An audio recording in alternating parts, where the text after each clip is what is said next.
Amanda Anisimova just beat Iga Swiatek in the US Open quarterfinals.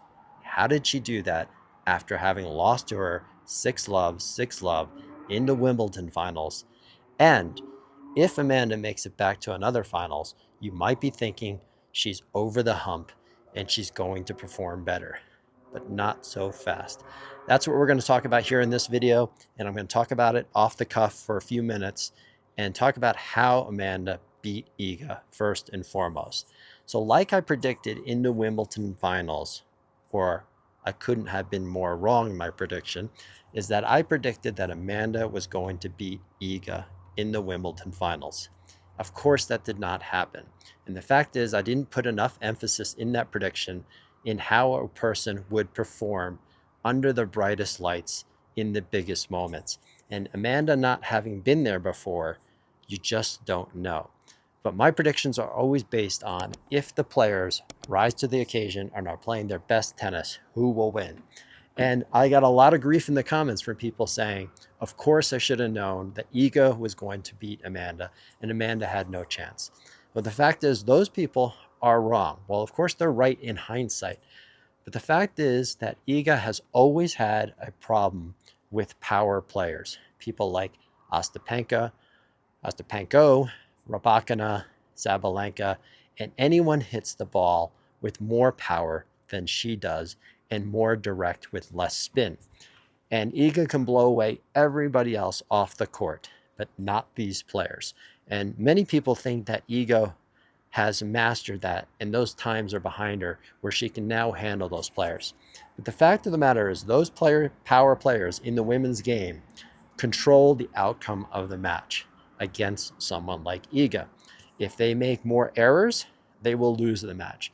But if those power players are on point and are hitting a lot of winners, they determine whether they win or they lose. And that was why my prediction was in the Wimbledon finals, because Anisamova has the type of power that can blow people off the court and give people like Iga fits. And that's exactly what happened in the quarterfinals. So in hindsight, of course, I was wrong about that prediction, but I'm assuming that Anisimova was able to play her best tennis. And of course, she lost that Wimbledon final, not because of her abilities, but she just couldn't handle the moment and she crumbled mentally and couldn't handle the stress and the anxiety that happens with those types of opportunities. So now you have to ask yourself, is she over the hump because she beat Iga in the US Open quarterfinals? And the answer to that is we just don't know. And the most likely answer is we can't know. And it's likely to happen again, even because a quarterfinals is not a finals. And you could still see the stress and the anxiety and the pressure that Anisimova had to go through against Iga in the quarterfinals.